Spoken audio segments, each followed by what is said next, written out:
कल हुए थे और आज उसके नतीजे सामने आ गए हैं। अब नतीजे आ नहीं गए हैं बल्कि आ रहे हैं, ये कह सकते हैं। और आज उसके नतीजे आ रहे हैं, ये सही होगा। और इन चुनावों से पहले ही बीजेपी ने प्रचंड जीत के दावे कर दिए थे। एग्जिट पोल्स में भी बीजेपी को भारी बढ़त दिखाई गई थी और जिस तरीके से कल मतदान को लेकर लोगों में उत्साह की कमी दिखी, उससे जाहिर हो गया कि जनता भी अब समझ चुकी है कि वोट किसी को भी लेकिन जाएगा तो वो बीजेपी में ही और आएगा तो मोदी ही। आपको बता दूं कि कल ही ढेरों शिकायतें आई कि कहीं ईवीएम में गड़बड़ी है, कहीं वोटर्स का नाम ही नहीं है, जबकि ये यंक लंबे समय से उंगली से हटती नहीं है। आप जानते हैं कि महीने महीने भर इसको हटने में लग जाते हैं, लेकिन ये तुरंत मिट जा रही थी ये यंक। इस गड़बड़ी पर राहुल गांधी ने फिर से लिखा है कि वोट चोरी देश के खिलाफ अपराध है। एक पोस्ट में इस खबर को शेयर करते हुए राहुल गांधी ने क्या कुछ लिखा है आपके सामने रख रहे हैं। देखिए, ये मुंबई मिरर अखबार है, उसमें इन्होंने उसकी कतरन यहां साझा करते हुए, फ्रंट पेज को साझा करते हुए राहुल गांधी ने इलेक्शन कमीशन के बारे में जो लिखा है उसका हिंदी आपके सामने रख रहा हूं कि विपक्ष और मतदाता मार्कर की स्याही फीकी पड़ने पर गुस्सा दिखा रहे हैं। निर्वाचन आयोग लोगों को गुमराह कर रहा है, इसी वजह से हमारे लोकतंत्र पर से भरोसा खत्म हो गया है। वोट चोरी एक राष्ट्र विरोधी कृत्य है, यानी वोट चोरी जो है वो राष्ट्र विरोधी कृत्य है, राष्ट्र विरोधी काम है। राहुल गांधी के अलावा शिवसेना ने भी यही शिकायत की है। मजेदार बात यह है कि बीजेपी ने पहले ही जवाब दे दिया कि यह गलत आरोप है और ऐसा कुछ नहीं हुआ है, लेकिन महाराष्ट्र राज्य निर्वाचन आयोग ने कल शाम को कहा चुनाव के बाद कि वो विपक्ष के नेताओं के आरोपों के बाद निकाय चुनावों में इस्तेमाल मार्कर पेन वाली पक्की स्याही की गुणवत्ता की पूरी जांच करेगा। राज्य निर्वाचन आयुक्त दिनेश बाघमारे ने कहा है कि इस विवाद को देखते हुए आयोग आने वाले जिला परिषद चुनावों में मार्कर पेन का इस्तेमाल नहीं करेगा, बल्कि कर्नाटक सरकार की company Mysore paints and varnish limited की बनाई पारंपरिक स्याही का इस्तेमाल करेगा, जिसका इस्तेमाल विधानसभा और लोकसभा चुनावों में हुआ। बाघमारे ने यह भी कहा कि आयोग ने जांच करने का फैसला किया है। इसमें न सिर्फ स्याही की गुणवत्ता बल्कि दिन भर वितरित किए गए वीडियो भी शामिल होंगे। वीडियो की जांच ये पता लगाने के लिए है कि उंगली पर स्याही वोटिंग के दौरान लगाई गई थी या किसी शरारती तरीके से लगाई गई है। राज्य निर्वाचन आयुक्त ने यह भी कहा है कि हम पूरे राज्य में इस्तेमाल हुए मार्कर पेन के आज रैंडम नमूने करेंगे और हमें दी गई स्याही की गुणवत्ता की जांच करेंगे। लेकिन दोस्तों, जब आग लग गई तब कुआं खोदने से क्या होगा? जिन लोगों ने अपनी उंगली पर स्याही मिटाकर न जाने कितनी बार कितनी जगहों पर वोट दिए होंगे, क्या इसका पता कभी लग पाएगा? क्या चुनाव आयोग, निर्वाचन आयोग यह पता लगाएगा? क्या फर्जी वोटिंग का कोई हिसाब होगा? और अगर नहीं हुआ तो इसके लिए कौन लोग जिम्मेदार हैं? क्या उन पर कोई कार्रवाई होगी? क्या यह पूरा का पूरा चुनाव रद्द होगा? जाहिर है ये सारे सवाल कुछ दिनों की हलचल मचाने के बाद शांत हो जाएगा, क्योंकि अब वोट चोरी भी शायद चुनाव का अनिवार्य हिस्सा बन चुका है। फिलहाल बीजेपी खुश है कि देश की सबसे अमीर म्युनिसिपैलिटी बीएमसी पर उसका मेयर काबिज हो सकता है। बीजेपी इस बात से भी खुश हो सकती है कि उसने विधानसभा चुनाव के बाद एक और बड़ी जीत राज्य में दर्ज की है। लेकिन यहां बीजेपी के सहयोगियों यानी एकनाथ शिंदे की शिवसेना और अजित पवार की एनसीपी को घबराने की जरूरत है दोस्तों, क्योंकि अकाली दल और बीजेडी के बाद अब शायद बीजेपी उन्हें भी खत्म कर देगी। कम से कम ये चुनाव यही इशारा कर रहे हैं। मुंबई में एकनाथ शिंदे की शिवसेना तीसरे नंबर की पार्टी बन गई है और ठाकरे की शिवसेना भले बीजेपी से पीछे रह गई है, लेकिन लोगों ने उन्हें एकनाथ शिंदे से ज्यादा महत्व दिया है। शिंदे ठाणे में निपट कर रह गए हैं। नवी मुंबई, कल्याण, डोंबिवली, बसई बिरार, सब जगह बीजेपी आगे आ गई। एनसीपी का हाल तो काफी बुरा रहा। शरद पवार की एनसीपी तो पीछे रह गई। अजित पवार ने बीते दिनों बीजेपी के खिलाफ जितना बढ़ चढ़कर बोला, उसकी सजा शायद उन्हें मिल गई है। लातूर, परभनी, कोल्हापुर, भिवंडी, चंद्रपुर, यहां कांग्रेस ने अपना हिस्सा बचाकर रखा है, लेकिन महज इससे पार्टी चैन से नहीं बैठ सकती, यह कांग्रेस को सोचना होगा। कांग्रेस, शिवसेना, उद्धव गुट और शरद पवार की एनसीपी, इन तीनों ने मिलकर लोकसभा में कमाल दिखाया था, मगर विधानसभा की हार के बाद महाविकास अघाड़ी में लगातार बिखराव दिख रहा है। इन तीनों के अलग अलग वोट अगर मिल जाते हैं तो बीजेपी को और कड़ी टक्कर मिल सकती थी। बीजेपी का दावा तो सुपड़ा साफ करने का था, लेकिन नतीजे ऐसा नहीं दिख रहे हैं। यानी सारी गड़बड़ी के बाद भी गुंजाइश दिख रही है कि बीजेपी को रोका जा सकता था। महाराष्ट्र नगरीय निकाय के नतीजे बाकी देश के लिए भी संदेश हैं। अभी पश्चिम बंगाल में बीजेपी एसआईआर और ईडी की रेड को लेकर घिरी हुई है। इधर राजस्थान से आज एक हैरान करने वाली तस्वीर सामने आई है। वहां का ऐसा मामला सामने आया है जिसमें बीएलओ के फोन कॉल से खुलासा हुआ है कि कैसे बीएलओ के ऊपर मुस्लिम वोटर्स का नाम काटने का दबाव बनाया जा रहा है। इस पर कांग्रेस प्रवक्ता सुप्रिया श्रीनेत ने इस बारे में जो कुछ लिखा है सोशल मीडिया पर, आइए जरा आपके सामने रख रहा हूं। यहां सोशल मीडिया पर सुप्रिया श्रीनेत लिख रही हैं कि मैं कलेक्टर ऑफिस जाकर वहां खुदकुशी कर लूंगा। ये इन्वर्टेड कॉमा में है, कोटेड है। यह बात जयपुर की हवा महल विधानसभा में बीएलओ कीर्ति कुमार एक फोन कॉल पर चिल्लाते हुए कह रहे हैं। उन्हें 470 वोटरों के नाम काटने पर मजबूर किया जा रहा है। उनका आरोप है कि मुस्लिम वोटरों को निशाना बनाया जा रहा है, जबकि उन्होंने इन सब वोटर्स का सत्यापन कर लिया है। हवा महल एक मुस्लिम बहुल विधानसभा क्षेत्र है जहां से बीजेपी के नफरती बाल मुकुंद आचार्य एमएलए हैं। राजस्थान में कम से कम 3 बीएलओज की मौत हो चुकी है, जिसमें काम के दबाव और एसआईआर के तरीकों पर सवाल उठे हैं। यह एक बेहद गंभीर मामला है और अगर चुनाव आयोग इस पर खुद से संज्ञान नहीं लेता तो माननीय अदालत को इसमें हस्तक्षेप करना चाहिए, क्योंकि एक भी नागरिक जो है उसके वोट का हक छीनना लोकतंत्र पर हमला है। यह बात बहुत महत्वपूर्ण है दोस्तों। महाराष्ट्र में भी क्या यही हमला हुआ है? यह एक गंभीर सवाल है और इन सवालों के बीच स्क्रीन पर आप देखिए बीएमसी सबसे ऊपर, जो स्क्रीन पर मेरे ऊपर आप देख रहे हैं ऊपर, बीएमसी यानी बृहन मुंबई म्युनिसिपल कॉर्पोरेशन 227 सीटें, 227 सीट्स, इसमें पूरे रुझान सामने हैं। BJP plus 111 seat, UBT plus यानी उद्धव ठाकरे शिवसेना और प्लस यहां मनसे और प्लस शरद पवार मिलकर 82 seat, Congress 22 seat, others 12 seat. यहां पर 111 सीटें और 111 सीटें और सबसे बड़ी चीज ये जो 111 सीटें हैं इसमें 114 चाहिए आप अगर सरकार बनाना चाहते हैं तो। ये अलग बात है कि एनसीपी जो अजित पवार गुट है वो इससे बाहर है और 3 सीटों पर वो लीड कर रहे हैं। यानी अजित पवार की पार्टी जो है 3 सीटों पर लीड कर रही है। वो 3 सीटें मिल जाएं तो 114 सीटें हो सकती हैं, कुछ निर्दलीय को ला सकते हैं। लेकिन यहां वो बल्ले बल्ले वाली स्थिति नहीं है बीएमसी में। अभी इस वक्त जब ये हम चर्चा कर रहे हैं बीएमसी में जो बल्ले बल्ले वाली स्थिति दिखाई गई थी कल शाम को एग्जिट पोल्स में। महाराष्ट्र नगरीय निकाय के चुनाव क्या लोकतंत्र के लिए परीक्षा हैं? ये एक बड़ा सवाल है दोस्तों। इन सवालों के साथ जरा आगे बढ़ते हैं। हमारे साथ कुछ वरिष्ठ साथी जुड़े हुए हैं, उनसे पहले आपका परिचय करवाता हूं। और आज का दिन बहुत अहम दिन है, बहुत इंपॉर्टेंट दिन है। इस पर बहुत सारी बातें चर्चा के लिए हैं।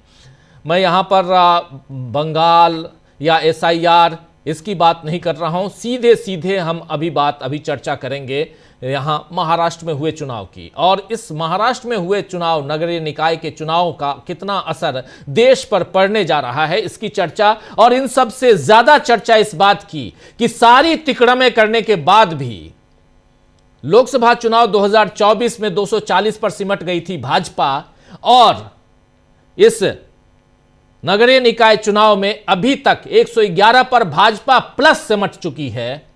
कैसे देखा जाए इसको? प्रशांत टंडन जी, सुनील शुक्ला जी हमारे साथ हैं, प्रशांत टंडन जी हमारे साथ हैं, अमलेंदु उपाध्याय जी हमारे साथ हैं। आप तीनों का स्वागत है, इस्तकबाल है। और स्वागत इस्तकबाल आप तमाम दोस्त साथी शुभचिंतक आप सबका, जो अब तक जुड़ चुके हैं उनका भी, जो जुड़ने वाले हैं उनका भी। दिन भर आप लोगों ने बहुत सारे इस रिजल्ट से रिलेटेड हम लोगों की बातें, हम लोगों के विचार, हम लोगों के विश्लेषण सुने। लेकिन अभी इस वक्त जबकि बहुत कुछ सामने है, विश्लेषण बहुत महत्वपूर्ण है। आप सब हमारे साथ बने रहिए और चर्चा को आगे बढ़ाते। प्रशांत टंडन जी, देखिए, इसका नेशनल और महाराष्ट्र की राजनीति में क्या फर्क पड़ेगा इस पे हम लोग चर्चा करते हैं। बाकी सीटें हमारे सामने आकर दिन भर लाइव होता रहा है और हमारे दर्शकों ने इधर हमारे यहाँ या और जगह पे सुन लिया होगा। जो मोटा मोटा जो इस आउटकम है वो क्या है, पॉलिटिकल उसका जो मतलब है वो क्या है। पहली बात कि ये चुनाव में मोदी और अमित शाह नहीं गए थे और ये चुनाव देवेंद्र फडणवीस की नेतृत्व में महाराष्ट्र में लड़ा गया, जिसमें जो जीत हासिल हुई वो देवेंद्र फडणवीस के खाते में गई जी। और उनकी अब दिल्ली की राजनीति में दावेदारी मजबूत हो गई है। उनका एक कंपटीशन चल रहा था योगी आदित्यनाथ और देवेंद्र फडणवीस में कि मोदी के बाद कौन सवाल जो एक बीजेपी के अंदर घूम रहा है, उसमें अब देवेंद्र फडणवीस के नंबर योगी आदित्यनाथ से ज़्यादा बढ़ गए हैं। योगी आदित्यनाथ अयोध्या हार चुके हैं, फैजाबाद, वो 64-65 से 33 रुपये बीजेपी आ गई लोकसभा में। उसके बाद देवेंद्र फडणवीस ने विधानसभा में भी और यहाँ पे भी बीजेपी को एक रिजल्ट ला के दिया और उनकी दावेदारी बढ़ती है, उनके आरएसएस से संबंध भी अच्छे हैं। तो ये एक तो पहला आउटकम तो बीजेपी के लिए है। दूसरा, अजीत पवार की पॉलिटिक्स और पवार चाचा भतीजे की पॉलिटिक्स पे बड़े सवाल खड़े हो गए। अब उनका अजीत पवार का वापस रिबाउंड करना बड़ा मुश्किल है, क्योंकि वो सत्ता में रहते हुए हार गए और अब उनका बीजेपी के साथ संबंध आगे क्या होगा वो भी देखना, क्योंकि अगर आप उनके कैंपेन को देखेंगे, अजीत पवार और बीजेपी के पिंपरी चिंचवाड़ और पुणे के म्युनिसिपल कॉर्पोरेशन के प्रचार को देखेंगे, तो बहुत जबरदस्त आरोप प्रत्यारोप बीजेपी और अजीत पवार की तरफ से एक दूसरे के खिलाफ लगाए गए। तो ये अब वापस जब मुंबई की पॉलिटिक्स में वो आएंगे तो वो संबंध कैसे होंगे वो हम लोग आगे देखेंगे।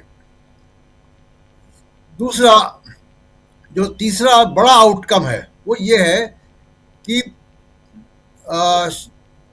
शिवसेना, उद्धव ठाकरे ब्रांड जो है वो सरवाइव कर गया।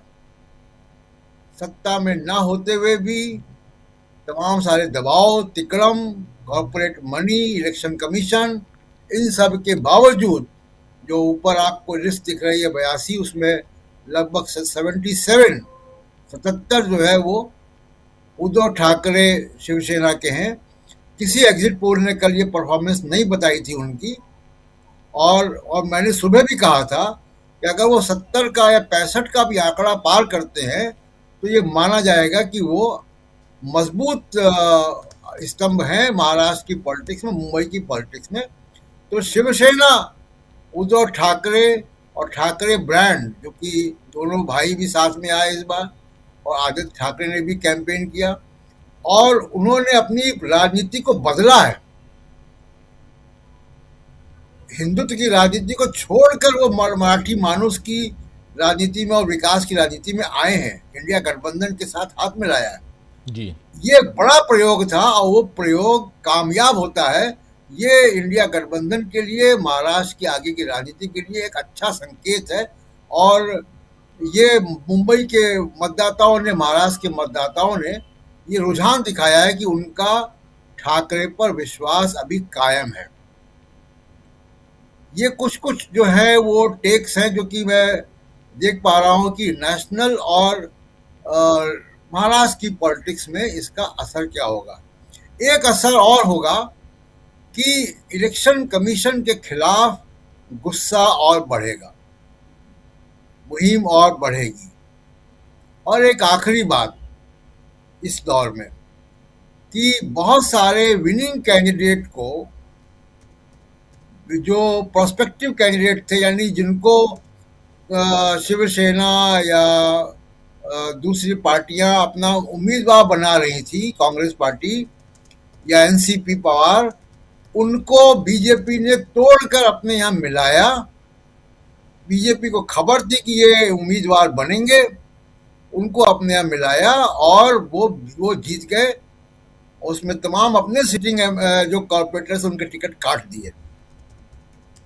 यानी दूसरी पार्टियों के जिताऊ उम्मीदवारों की पोचिंग हुई है, शिकार हुआ। उनको बीजेपी के प्लेटफॉर्म से लड़ाया गया और वो चुनाव जीत गए। यही प्रोजेक्ट कल बंगाल में था, जो फाइल ममता बनर्जी सामने लेकर आ रही हैं, जो लैपटॉप लेके गई, जो आरोप लगा रही हैं कि पार्टी का डेटा चुराने की कोशिश की गई ईडी के जरिए। यही प्रोजेक्ट था कि ममता बनर्जी के जिताऊ कैंडिडेट को आइडेंटिफाई हो जाए तो उनको डरा के धमका के ईडी सीबीआई करके उनको अपने यहाँ मिला के टिकट देते। ये प्रयोग महाराष्ट्र में भी हुआ है, जिसकी चर्चा कम हो रही है, लेकिन ये चर्चा कल डेटा और आ जाएगा, इसके बारे में डिटेल और आ जाएंगे, तो हम लोग बात करेंगे इसमें। जी बिल्कुल बिल्कुल, आप सही कह रहे हैं। हमारे साथ अनिल सिन्हा जी भी जुड़ गए हैं। अनिल जी, आपका स्वागत करता हूं इस कार्यक्रम में, नमस्कार करता हूं आपको। और सुनील शुक्ला जी, आपके पास आता हूं। कैसे आप देखते हैं, दिन भर आपने भी देखा, अब इस बीएमसी को लेकर बहुत अजीबोगरीब स्थिति है। अलग अलग अलग अलग ढंग के आंकड़े आ रहे हैं। हमारे पास जो आंकड़े हैं 227 के 227 हैं, कई जगह पे 215, कई जगह पे 211 तक, 208 तक आ गए हैं, जो बढ़ना चाहिए। और रिजल्ट जो रुझान है, कम से कम रुझान, सारे पिटारे खुल गए, ये बताना चाहिए। लेकिन कई जगह पिटारे जो हैं पहले खुल जाते हैं फिर बंद कर दिए जाते हैं। ये नहीं समझ में आ रहा है कि कैसे हो रहा है ये। लेकिन खैर, फिर भी 111 आपने कल देखा एग्जिट पोल। हम लोग भी एग्जिट पोल लेके आते हैं, हालांकि कल हम लोग लेके नहीं आए, इस पे हम लोगों ने नहीं किया था। और सही नहीं होता है तो हमारे साथी निराश भी होते हैं और कुछ लोग नाराज़गी जताते हैं, कुछ लोग ट्रोल भी करते हैं, बोलते हैं आपका एग्जिट पोल तो सही होता नहीं है, जबकि सही हुआ था। 2024 का एग्जिट पोल हमारा सही हुआ, हमारा कई सारे एग्जिट पोल सही हुए। इसका एग्जिट पोल, जम्मू कश्मीर का एग्जिट पोल, कर्नाटक का एग्जिट पोल, फिर इधर झारखंड के एग्जिट पोल, बहुत सारे एग्जिट पोल सही हुए। लेकिन अब यही है कि हम इंसानों से बात करते हैं, इंसानों से पूछते हैं, जो मतदाता है उनसे पूछते हैं कि आपने किसको वोट दिया। दूसरे वाले जो हैं वो मशीन से पूछते हैं, वो लोगों से नहीं पूछते, वो मशीन से सीधे ईवीएम से पूछते हैं कि आपके अंदर कौन सा वोट जा रहा है। तो उनको मशीन सही बता देती है और हमको गलत, हम गलत हो जाते हैं। इंसान गलत बताते हैं, जो जाके उंगली दबा के वोट डालता है वो गलत बता देता है। फर्क इतना ही है, कहीं मशीन नहीं बोल पाती है तो हम सही हो जाते हैं, जहां मशीन बोलती है हम गलत हो जाते हैं। लड़ाई हमारे मतलब मशीन और इंसान की चल रही है। सुनील जी, बात बहुत गंभीर कर रहा हूं, भले मजाकिया लहजा हो, गंभीर कर रहा हूं क्योंकि चुनाव आयोग के ऊपर ये आरोप है और चुनाव आयोग कटघरे में खड़ा है और बहुत सारी याचिकाओं के साथ खड़ा है। और अब एक कटघरा यहां पर फिर से तैयार हो रहा है, एक याचिका फिर से तैयार हो रही है, जिस पर राहुल गांधी ने ट्वीट कर दिया, तमाम विपक्षी दलों ने ट्वीट किया कि आखिर कौन सी स्याही आप लगा दी है उंगली में कि तुरंत मिट जा रही है। अनिल सिन्हा जी और अच्छे से बताएंगे विस्तार से, लेकिन आपसे पहले समझना चाह रहा हूं इस चुनाव को हिंदुस्तान की सियासत के हिसाब से कैसे देखते हैं आप? धन्यवाद राजीव जी। खैर, इस चुनाव से केंद्रीय चुनाव आयोग कटघरे में नहीं खड़ा होता, क्योंकि इस चुनाव का संचालन केंद्रीय चुनाव आयोग नहीं करता, राज्य निर्वाचन आयोग करता है। हर राज्य में है वो भी, लेकिन संबद्ध तो है सुनील जी, संबद्ध तो है निर्वाचन आयोग। नहीं राजीव जी कोई संबंध नहीं है। यह जरूर है कि आप कोई नियंत्रण नहीं है, कोई दिशा निर्देश नहीं है, यह जरूर है, मतलब नियमानुसार। बाकी तो पर्दे के पीछे क्या क्या होता है वो अलग का सवाल है, होना नहीं चाहिए। लेकिन यह है कि जो राज्य निर्वाचन आयोग होता है वो राज्य सरकार के नियंत्रण में होता है। राज्य निर्वाचन मुख्य निर्वाचन अधिकारी की नियुक्ति करता है, राज्य सरकार करती है। अन्य जो पदाधिकारी होते हैं वो राज्य सरकार करती है। राज्य सरकारों के विभिन्न जो सेवानिवृत्त अधिकारी हैं उनको तैनात किया जाता है अलग अलग जगहों पर। तो पूरा का पूरा खेल वही है।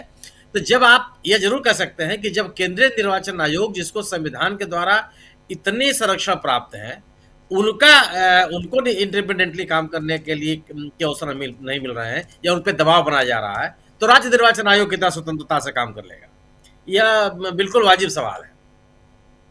जो जिस तरीके से यह पूरा का पूरा चुनाव कराया गया महाराष्ट्र में, शुरू से ही तमाम तरह के लेकर के सवाल पैदा हुआ। एक तो मतदाता सूची को लेकर के गंभीर आपत्तियां व्यक्त की गई। मैंने कई वीडियो क्लिप्स देखे जिसमें लोग ये कहते हुए पाए जा रहे हैं कि उनका उनका जो रिहायशी इलाका है उसमें तमाम लोगों के नाम कटे हुए हैं। जब वोट डालने गए तो कहा गया कुछ ही लोगों के नाम वहाँ पे हैं, बाकी लोगों के नाम नहीं है।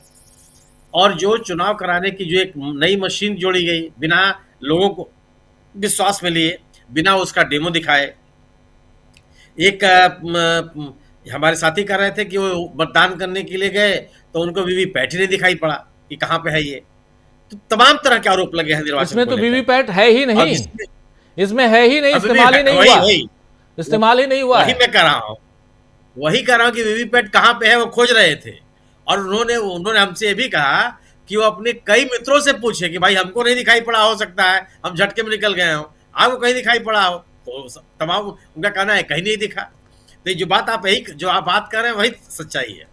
तो एक नया जो आपने इक्विपमेंट लगाया उसके बारे में तरह तरह के संदेह हैं। खैर, लेकिन जो परिणाम आया है और जिस तरीके से बताया जा रहा था कि एक तरफा परिणाम है, एक तरफा राजनीतिक माहौल है, एकदम जो गैर बीजेपी ताकतें हैं वो खत्म हो गई। उद्धव ठाकरे और राज ठाकरे मिलकर के भी कुछ नहीं कर पाए। तो तमाम तरह की बातें जो एक राजनीतिक विमर्श बनाने की कोशिश की गई, परिणाम ये बताते हैं कि ऐसा कुछ भी नहीं है। ठीक है, हो सकता है कि जो अभी भी ट्रेंड दिखाई पड़ रहा है उसमें बीजेपी सत्ता में आ जाए, अपना मेयर बना ले, लोगों को तोड़ने फोड़ने में वो माहिर है। केंद्रीय अपने एजेंसियों का किस तरीके से वो केंद्रीय एजेंसियों का दुरुपयोग करके तो सरकार में चली आई, राज्य सरकार बना लिया उसने। तो वो बीएमसी का मेयर बनाना उनके लिए कौन सा टेढ़ा काम है। कोई नैतिकता या कोई नियमों का पालन, संवैधानिक तरीके से काम करने का की अपेक्षा तो आप नहीं कर सकते। सत्ता में आने के लिए बीजेपी कुछ भी कर सकती है। अब जैसे कि जिस तरीके से फडणवीस साहब के बयान आ रहे हैं कि ऐतिहासिक जीत हुई है, निश्चित रूप से आप बीएमसी में अगर आप पहली बार आप बीजेपी का मेयर बनता है, उपलब्धि तो है, इससे कोई इनकार नहीं कर सकता। लेकिन ऐसा भी नहीं है कि आपने जो उद्धव ठाकरे की राजनीति है या शिवसेना की राजनीति है या बाला साहब ठाकरे की लीगेसी है वो खत्म कर दिया बीजेपी। वो स्थिति नहीं है। अगर 82 सीटों पर जो भी सामने का आंकड़ा है और 11 सीटों पर बीजेपी प्लस है तो यह मुकाबला बहुत कड़ा है। और अगर ये भी कहा जा सकता है कि अगर निष्पक्ष चुनाव हुए होते तो संभवतः स्थिति यह बेहतर नहीं होती। मैंने इस कदर नहीं बीजेपी के पक्ष में जाती। मेरा अपना ये मानना है कि महाराष्ट्र की राजनीति में भारतीय जनता पार्टी का वर्चस्व हो गया है। यह कम से कम जो आज चुनाव हुए हैं इस बात के संकेत नहीं है। इस बात के संकेत है कि भारतीय जनता पार्टी को के सामने चुनौतियां हैं। और मेरा अपना मानना यह है कि अगर गैर भाजपा ताकतें मिलकर के चुनाव लड़ती तो संभवतः बीजेपी को और कड़ा मुकाबला चुनौती देती। हमसे तमाम लोग असहमत हो सकते हैं, लेकिन शिवसेना, कांग्रेस और जो लोग इंडिया दल समूह में लोग हैं वो अलग अलग लड़ने के बजाय, और ये जो बात कही जाती है कि टैक्टिकल वोटिंग, 32 सीटों पे हम 30 सीटों पर अपने उम्मीदवार नहीं खड़े करेंगे, बाकी पे लड़ेंगे, तो एक राजनीतिक माहौल बनता नहीं, विमर्श नहीं बनता। मेरी अपनी समझ यही है। और अगर आप मिलकर जो चुनाव लड़ते हैं तो एक आक्रामकता होती है, एक राजनीतिक विमर्श होता है। जो लोग एक विकल्प की तलाश में होते हैं उनको आशा बनती है, तो एक आप राजनीतिक रूप से चुनौती दे पाते हैं। लेकिन राज ठाकरे को लेकर के जो उम्मीद पाली जा रही थी वो कम से कम खारिज हो गई। और मैं भी निजी तौर पे मानता रहा हूं कि राज ठाकरे के पास कोई राजनीतिक ताकत है नहीं। जो ताकत है वो उद्धव ठाकरे के पास है। उद्धव ठाकरे ही एक मजबूत नेता है और उनके प्रति लोगों के मन में सम्मान भी है। मैं राज ठाकरे जैसे के लोगों के आने से जो गैर मराठा या उत्तरी भारत के लोग मुंबई में रहते हैं या महाराष्ट्र के विभिन्न इलाकों में रहते हैं उनके मन में नाराजगी ही पैदा होती है। कोई उनको लेकर के कोई आपको का वैल्यू एडिशन होता हो, ऐसा मैं नहीं मानता। तो इस चुनाव परिणाम को मैं ये मानता हूं कि चुनाव की प्रक्रिया को लेकर के भारतीय जनता पार्टी को की गतिविधियों को के मामले में जो लोगों के मन में आशंकाएं हैं वो और मजबूत हुई हैं। महाराष्ट्र में भारतीय जनता पार्टी की कोई एक तरफा राजनीतिक ताकत बढ़ गई है, यह बेबुनियाद बात है। मेरा अपना मानना है कि इस नतीजे से यह सबक होना चाहिए कि जो गैर भाजपा दल हैं, जो इंडिया दल समूह के दल हैं, उनको जो चुनावी राजनीति है उसमें भी एकजुट होकर के अगर वो मुकाबला करेंगे तो संभवतः बेहतर परिणाम वो ला सकते हैं। जी। जी बिल्कुल बिल्कुल। हमारे साथ धनंजय जी भी जुड़ गए हैं सीधे मुंबई से, और उधर पुणे से जुड़े हुए हमारे साथी। धनंजय जी, आपका स्वागत है इस कार्यक्रम में। और अनिल सिन्हा जी, आपके पास आता हूं। और ये स्याही कांड से लेकर आज अब रुझानों तक, अभी तक रिजल्ट कुछ एक जगह हैं, और असदुद्दीन ओवैसी भी उभर के आए हैं, उनकी पार्टी कुछ एक जगह पे बिल्कुल बल्ले बल्ले है। ओवरऑल इस चुनाव को आप कैसे देखते हैं? मैं देखिए क्या है कि हमको लग रहा है कि हम लोग जो रिजल्ट वो ले आते हैं उस पर हम लोग डिस्कस करते हैं। रिजल्ट कैसे ले आते हैं इतना बार डिस्कस कर चुके हैं कि अब लगता है कि अब क्या किया जाए। लेकिन इसमें क्या है, दोनों का लैंग्वेज एक है। चुनाव आयोग, अब दोनों अलग अलग मानने की कोई जरूरत नहीं है। वाघमारे साहब की जो भाषा है और उनकी ज्ञानेश कुमार की। अब इंक के बारे में आपने 2 बार बात की। इंक के बारे में उन्होंने, जब उनको कहा गया तो उन्होंने कहा कि लोग जो इंक मिटाएंगे उनके खिलाफ कार्रवाई करेंगे। मतलब कि मतदाता ही जो है दोषी है। अगर वो मतदान, चुनाव आयोग के हिसाब से मतदान नहीं कर पाता है तो उसकी मूर्खता है। अब उसके लिए वो थोड़े जिम्मेदार है। दूसरा, उन्होंने ये भी कहा क्या कि जो बूथ पर लगा कि लोग ढूंढता था नाम, उनको पता नहीं चलता था। एक जगह आया भी कि वो बीजेपी के मैप ऐप से अधिकारी जो है ये का नाम ढूंढ रही थी। तो वो उस पर भी उन्होंने कहा कि मतदाता को अपना पता करके जाना चाहिए कि कहाँ पर उनका मतदान। तो ये जो लैंग्वेज है, अब जो मतदाता, वो जो नागरिक है, वो अब कमोडिटी बन गया है, जिसको आप परचेज कर सकते हैं, जिसको आप लड्डू दे सकते हैं। जब पूजा कई बार होता है ना, भंडारा होता है, कोई आसपास का जो रिच अमीर आदमी होता है वो भंडारा कर देता है, वो गरीब लोग जो है आकर के उनका कोई पार्टिसिपेशन या कोई वो ये नहीं होता, उनका मतलब अधिकार नहीं होता। वो जो दाल में मिल गया उस टाइप का। आप सोसाइटीज में रह, आप जो रेसिडेंस वेलफेयर सोसाइटीज है, उसके इलेक्शन में भी कभी देखा है क्या कि निर्विरोध निर्वाचित हो जाए?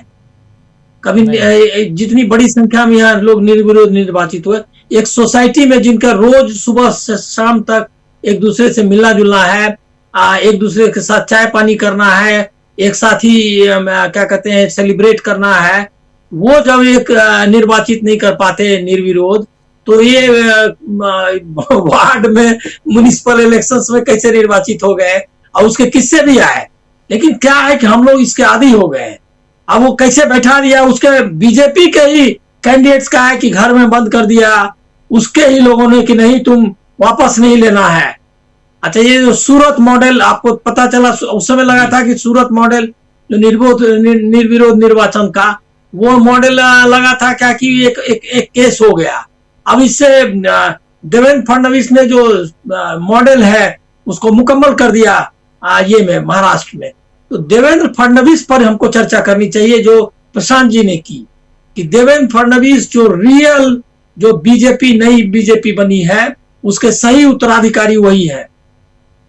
चुनाव मैनिपुलेट कर सकते हैं, सरकार गिरा सकते हैं, कॉरपोरेट को अपने साथ रख सकते हैं, और हिंदुत्व भी बोल सकते हैं। कोई इतने नंबर्स ऑफ पार्टीज एक साथ किसी भी स्टेट में नहीं तोड़ी जा सकी है आज तक। उसका रिकॉर्ड बनाया, जो भी पार्टियां थी सबको तोड़ दिया। एक उसमें मानना होगा आपको कि कांग्रेस को उस तरह से वर्टिकली स्प्लिट नहीं कर पाए जिस तरह से उन्होंने शिवसेना और इसको एनसीपी को तोड़ा।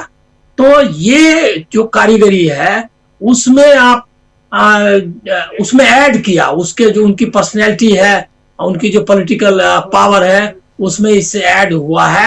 एक 2-3 चीजें साफ हुई है कि कोई पॉलिटिकल पार्टी खत्म नहीं होने वाली है, मतलब लोकल लेवल पर उनका है ये। दूसरा है क्या कि अभी भी उद्धव ठाकरे को अपनी पार्टी पर पूरा कब्जा लेने के लिए, मतलब शिंदे, क्योंकि शिंदे के बारे में लोग बोलते हैं कि वो जो है सबको मदद करते हैं। मदद मतलब आप समझ गए कि किस तरह की मदद करते हैं, हर तरह की मदद करते हैं। तो वर्कर्स का जो नीचे से ऊपर तक है, उन्होंने पार्टी का जो मशीनरी थी, शिवसेना सबसे ऑर्गेनाइज पार्टी महाराष्ट्र की थी, उस पर उनका बहुत बड़ा कब्जा हो गया है। तो वो कब्जा को कैसे तोड़ पाते हैं वो है। दूसरा जो सुनील जी ने कहा वो भी इम्पोर्टेंट है कि जो बाकी पार्टियां हैं सब मिल करके वो नहीं हो पाएगा, क्योंकि आइडियोलॉजिकल कंसोलिडेशन नहीं कर पा रही है। वो इकट्ठा अगर होना भी है तो एनसीपी और कांग्रेस ही इकट्ठा एक साथ आइडियोलॉजिकली करेगी। कांग्रेस में एक चीज अच्छा हुआ कि कांग्रेस ने अपनी जो पॉलिटिकल आइडियोलॉजी है उसी के हिसाब से ये किया, क्या कहते हैं, गठबंधन किया, रिजल्ट्स जो भी आए। लेकिन इससे एक मैच कि वो एक पार्टी है जो हिंदुत्व के खिलाफ लड़ रही है, लेकिन उसके सामने भी चैलेंज आया। देखिए कितना मैंने जो मतलब ओवैसी ने उनको मुश्किल खड़ी की है, कर रखी है उनके क्या कहते हैं को। तो भी भिवंडी में जिस तरह से कांग्रेस ने करीब करीब कांग्रेस और एनसीपी ने मिलकर के जीत ही हासिल की है, लगभग भिवंडी महापौर नगर पालिका को उनके पास जाने वाला है। तो इससे ये पता चलता है कि वो ओवैसी का चैलेंज है, लेकिन उतना भी बड़ा नहीं है जिसको लेकर के बहुत परेशान हुआ जाए। तो महाराष्ट्र की जो ये के जो म्युनिसिपल इलेक्शंस के रिजल्ट्स हैं वो बहुत इम्पोर्टेंट इस सेंस में भी है। एक तो बीजेपी के अंदर एक पावर स्ट्रगल का जो नक्शा है वो क्लियर हुआ ज्यादा। योगी अभी पीछे पड़ गए, मतलब पीछे आ गए हैं फडणवीस के ही मुकाबले, क्योंकि वो कॉर्पोरेट को मैनेज करने में और ये जो तंत्र चलाना हर पॉलिटिकल पार्टी को तोड़ देने वाला में उतना सक्सेस नहीं गेन कर पाए हैं जितना कि फडणवीस ने किया है। तो रियल इनहेरिटर जो है मोदी और अमित शाह के रूप में उभरे हैं। दूसरा एक और इम्पोर्टेंट बात है कि गुजरात का महाराष्ट्र का गुजरातीकरण हो रहा है पॉलिटिक्स में, कि विपक्ष को कहीं भी जीतने नहीं देना है, चाहे क्या कहते हैं पैसा लगाना है, एडमिनिस्ट्रेशन लगाना है, चुनाव आयोग लगाना है। अब मीडिया तो उनका है ये अपना जो अभी उत्साह गोदी मीडिया में दिखाई दे रहा है, वो आप एक आध जगह हमको कहीं क्लिप में वगैरह में दिख गया, उससे लगता है क्या कि गोदी मीडिया को एक नई संजीवनी जो है जो बनेगा मुंबई में, ये क्या कहते हैं उसका मेयर मतलब उनके महापौर और उनके पास जाएगा बीजेपी का, लेकिन उत्साह उनका चौगुना हो गया है। तो ये मतलब एक ऐसे मोड़ पे ये जो इलेक्शन रिजल्ट्स का आपको बता रहा है कि जिससे है कि फाइट फॉर डेमोक्रेसी जिसको आप कहते हैं कि डेमोक्रेसी के लिए फाइट और कठिन है और जब ज्यादा ये मतलब ताकत के साथ लड़ना होगा, ये आपको अपोजिशन को सोचना पड़ेगा। जी बिल्कुल सही आप कह रहे हैं, बिल्कुल सही कह रहे हैं। हम विश्लेषण कर रहे हैं वही विश्लेषण जो रिजल्ट दिखाई देता है, लेकिन विश्लेषण के पीछे के विश्लेषण को, यानी रिजल्ट के पीछे क्या कारण है और ये किस दिशा में जा रहा है, देश की डेमोक्रेसी, देश में चुनाव की पद्धति, इन सब पे बात लगातार उस पर भी कर रहे हैं हम, लेकिन और करने की ज़रूरत है। धनंजय जी, जरा आपके पास, आप मुंबई में हैं और क्या सीन है वहाँ पे? 227 सीटों में बीजेपी प्लस 111 और यूबीटी प्लस जो है 82, ये हमारे पास जो आंकड़े हैं, और अलग अलग आंकड़े आ रहे हैं। कुछ लोगों ने 227 सीटें जो हैं उसमें अभी तक रुझानों में कम कर दिए, 211 पे कुछ आ गए हैं, कुछ 208 पे भी हैं और अभी कुछ पिटारे खुलना बाकी हैं। दिन भर यही हो रहा है क्या? इतनी धीमी गति से काउंटिंग का कारण क्या हो सकता है धनंजय जी? पहले तो धीमी गति से चुनाव होने का कारण बताइए कि धीमी गति से जो वोटिंग हो रही थी उसके क्या कारण थे। मैं खुद गया, मैं तो यहीं मुंबई में हूँ, मैं अपने वार्ड में गया वोट देने के लिए। स्कूल में मैं सुबह वाला आदमी, मैं सुबह चला जाता हूँ, मुंह वगैरह भी नहीं धोता हूँ, सीधा मैं काम करके आता हूँ, वही पहले देश के काम पहले कराते हैं। तो वहाँ मैं गया तो देखा लंबी लाइन लगी है। मेरे पास पर्ची नहीं थी, क्योंकि मैं जिस एड्रेस पे मेरा कार्ड है उस एड्रेस पे नहीं रह रहा हूँ। यहाँ पे जानते हैं 11 महीने में घर बदल जाता है, 22 महीना बहुत। मेरे पास पर्ची, सरकारी पर्ची नहीं थी। तो मैंने पुलिस वाले को कहा कि भाई पर्ची कहाँ मिलेगी? तो उसने कहा कि पर्ची यहाँ मिलती। तो वहाँ इलेक्शन कमीशन जो है अपने बाहर लोग को बिठा के रखता है, जो बताते हैं मोबाइल से ढूंढ करके कि आपका ये सीरियल नंबर है, आपका ये बूथ नंबर है। ढेर सारे लोग लाइन में लगे थे, स्त्री भी पुरुष भी, मैं भी लग गया। राजीव भाई, पौना घंटा लग गया मुझे लाइन में लगे। और उसके बाद लेडी जो देख रही थी उन्होंने कहा कि आपका नाम तो दिख नहीं रहा। हम कि ये तो देखिए ईसीआई का जो है उसमें मेरा नाम है, मेरा सब कुछ है, पता ठिकाना बूथ कहाँ है सब दिखा रहा है, रूम नंबर 5 तो है नहीं, हमें कहा आप जानिए। हमने कहा कहाँ ढूंढ रहे हैं, तो उन्होंने कहा कि वो मताधिकार ऐप है, मताधिकार ऐप पे जाइए वहां मिलेगा। तो मैंने मताधिकार ऐप डाउनलोड किया, फिर उसमें ढूंढा तो मुझे मिल गया। मैंने पुलिस वाले को दिखाया कि भाई ये देखो बूथ नंबर 41 पे मेरा है, सीरियल नंबर मेरा फलाना है, 340 है। मैं वहां गया, वहां भी लाइन लगी हुई है, वहां भी जो है ये बता रहा हूँ 8 बजे के आसपास की बात कर रहा हूँ, 8 से 9 के बीच, 7:30 बजे से शुरू हुआ था। उसके बाद वोट दे करके आए, अंदर सब व्यवस्था हमको ठीक लगी, लेकिन सुनील जी बता रहे थे आपकी आवाज वो थोड़ी कट रही है, थोड़ी सी कट रही है, थोड़ा आगे आ जाइए जी। वीवीपैट मैं ढूंढ रहा था कि वीवीपैट कहाँ है, क्योंकि अब तक तो जितने मशीन से वोट दिया उसमें वीवीपैट देखा मैंने कि वीवीपैट वहां बगल में रखा है, और वो समझिए जैसे लोटा डोरी स्त्री पुरुष के तौर पे जो है वो साथ में, उसका वीवीपैट को मैं पूरक मानता हूँ, ईवीएम मशीन का पूरक है वीवीपैट। वो वीवीपैट मुझे दिखा नहीं। वहां जो चुनाव कराने वाले लोग थे, मैंने कहा कि जो है ये वीवीपैट कहाँ है इसका, तो ऐसा लगा कि उनको समझ में नहीं आया, पता नहीं क्या हुआ, उन्होंने कहा नहीं है तो नहीं है। तो फिर मैं बाहर आ गया, मैंने कई लोगों से आज पूछा, लेकिन कहीं पता चला कि वीवीपैट इस बार रखा ही नहीं गया। क्यों नहीं रखा गया मुझे नहीं जानकारी, इसकी अभी तक मिली नहीं है। किसी ने, पॉलिटिकल पार्टी के लोग भी वहां सवाल नहीं कर पाए, मैंने पूछा भी कि भैया आप लोग पूछो तो जा करके। तो वोटिंग कितना स्लो हुआ, 1-1.25 घंटा अगर मुझे लगा। अब ये बताइए कितने लोग वहां वेट कर सकते हैं। लाइन लगाने वाली प्रथा हमारे देश में पिछले 12 साल से चल रही है, हर बात के लिए लाइन लगना है, लेकिन जो 50 या 55% वोटिंग हुई उसमें कारण वो भी है। उसके बाद आगे बताऊं कि मेरी वाइफ का नाम नहीं था, मेरी वाइफ यहीं जन्मी है, यहीं पढ़ाई की है, यहीं सालों साल वोट देते रही, उसका नाम ही निकाल दिया गया। हमने कहा लो उसको ये फुर्सत हो गई। फिर जो ऐप था उस पर मैंने 15-20 लोगों को बताया, उनका ढूंढ ढूंढ करके कि ये भाई, चूंकि पहले क्या होता था याद करिए कि जो पार्टी वाले लोग होते थे उनके पास वोटिंग का वो मतदाता सूची होती थी, उससे ढूंढ करके पर्ची बना करके रखते थे, आपको दे देते थे। वो सब प्रथा लगता है खत्म हो गई है, पता नहीं कहाँ वहां भी लोग। उसके बाद आधे घंटे के बाद, मतलब समझिए 10 बजे के आसपास, वो ऐप भी काम करना बंद कर दिया। मताधिकार ऐप पे लगातार मैं प्रयास करता रहा और ढूंढने का, लोगों का नहीं मिला। मतलब वो भी, चूंकि पूरे महाराष्ट्र के लोग मताधिकार ऐप पे ढूंढ रहे थे 10 बजे के बाद। तो ये बताइए कि ये वोटिंग धीरे करने के पीछे क्या वजह?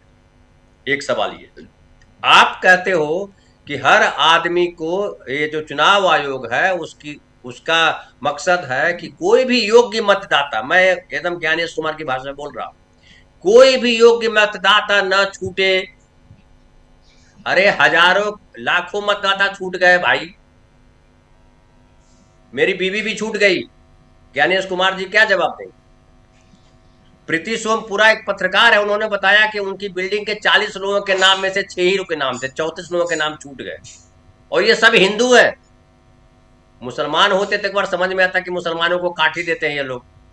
हिंदू है, ठीक ठाक कम्युनिटी से भी बिलोंग करते हैं, सवाल भी कर सकते हैं, लेकिन आप जाइए बूथ पे, एक आदमी आपको समझदार आदमी नहीं दिखाई पड़ेगा जो आपकी बात का जवाब देगा। वहां लठाइत रहते हैं, आप कुछ बोलिएगा, अच्छा हो गया ना आपका, जाइए आप बाहर जाइए। अरे क्यों बाहर जाएं, कैसे बाहर नहीं जाइएगा, 5 पुलिस वाले आ जाएंगे, क्या करिएगा। तो ये हालत है कि ढेर सारे लोगों के नाम, कई लोगों ने कहा, छोड़ दीजिए कई लोगों का, मैं बताता हूं, गणेश नाइक का नाम तो बल्कि कई बार तो मुलाकात भी हुई होगी अनिल भाई साहब जी। गणेश नाइक जो है न्यू बॉम्बे में रहते हैं, वो मंत्री हैं बीजेपी सरकार में, फडणवीस सरकार में मंत्री हैं, वो वन मंत्री। वो वोट देने गए, जहां जाते थे बार बार, तो वहां पता चला कि उनका नाम ही नहीं। उनको कहा गया वो सेंट मैरी हाई स्कूल चले जाइए। वो सेंट मैरी हाई स्कूल गए, पता चला वहां भी वोटर लिस्ट में नाम नहीं। फिर वो बिना वोट देने दिए लौट आए। वो शिकायत कर रहे थे कि हमारा परिवार, हमारे रिश्तेदार एक ही बिल्डिंग में रहते हैं, उनको 3 बूथ पर भेज दिया गया। अब बताइए, ये मतदाताओं का काम आसान कर रहे हैं या मतदाताओं को मुश्किल में डाल रहे हैं? फिर देखिए, मैं एक और बात मैं करना चाहता हूं कि, और ये बड़ा खतरनाक बात है, 66 निर्विरोध चुन लिए गए, हल्ला हंगामा किया लोगों ने, लेकिन वो गए वहाँ, हाईकोर्ट भी गए यहाँ लोग, मनसे के लोग, लेकिन जज साहब ने याचिका खारिज कर दी, बोला इस पे कुछ नहीं कर सकते। सही बात है, निर्विरोध चुनने का प्रावधान तो है ही। अब आप साबित कीजिए कि निर्विरोध जो चुने गए हैं वो बदमाशी करके चुने गए हैं। कौन साबित करेगा? किसके पास आज सबूत लाने का ये है? और उसके बाद देखिए कि हम जिस जिस वार्ड 18 नंबर वार्ड हमारा है, 18 नंबर वार्ड हमारा है। अच्छा, मुझे नहीं पता था कि इस वार्ड में कौन कौन लोग खड़े हैं, क्योंकि आजकल पर्चा फर्चा भी जो दे जाते हैं वो पता नहीं क्या है। तो मैंने देखा 2 ही लोग हमारे वार्ड में खड़े थे, एक बीजेपी गठबंधन और एक शिवसेना गठबंधन, तीसरा जो था नोटा था। तो हमने कहा अब तक जितने भी चुनाव हुए हैं वो कम से कम 10-12 लोग तो होते ही थे, कुछ निर्दलीय होते थे, कुछ फलाना पार्टी, कुछ ढिमकाना पार्टी, जिसका नाम नहीं सुने वो पार्टी भी हुआ करती थी। इस बार कोई नहीं है। कहाँ चले गए वो जो निर्दलीय चुनाव लड़ा करते थे, जो छोटी छोटी पार्टियों के लोग चुनाव लड़ा करते थे? ये भी बड़ा सवाल है अनिल भाई साहब, राजीव जी। फिर बात आती है कि जो अभी चुनाव परिणाम जो आ रहे हैं, जिसको ऐतिहासिक जीत बता रहे हैं, मुंबई में ऐतिहासिक जीत है ये मैं नहीं मानता। सिंपल जीत है और वो बीजेपी की जीत नहीं है। वो जीत अगर है किसी की तो उद्धव ठाकरे की जीत है। अब आप कह सकते हैं कि ये उद्धव ठाकरे तो हार गए। अरे भाई, तुमने इतना तोड़ फोड़ मचाया, इतना 1000 करोड़ खर्चा किया, तब लेकर के आए, बहुमत नहीं आया है। आप 111 दिखा रहे हैं, बाहर 118 दिखा रहे हैं। 114 में सिंपल मेजोरिटी है, मतलब 227 का आधा कीजिएगा 114 होता है, तो 115। अब 118 ही अभी, जबकि अभी सारे वोटों की गणना नहीं हुई है। अब बताइए, मशीन आपके पास है, म्युनिसिपल कॉर्पोरेशन छोटे छोटे वार्ड होते हैं, कितने वोटर हैं उसका? अब शाम हो गई, 10:30 बजे क्यों शुरू किया भैया? रात करने के लिए।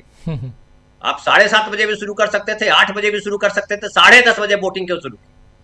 तो आप चाह रहे थे कि रात हो जाए, रात के बाद बिजली कट जाए। बिजली अब तो अडानी साहब की बिजली है, कभी भी कट जाएगी।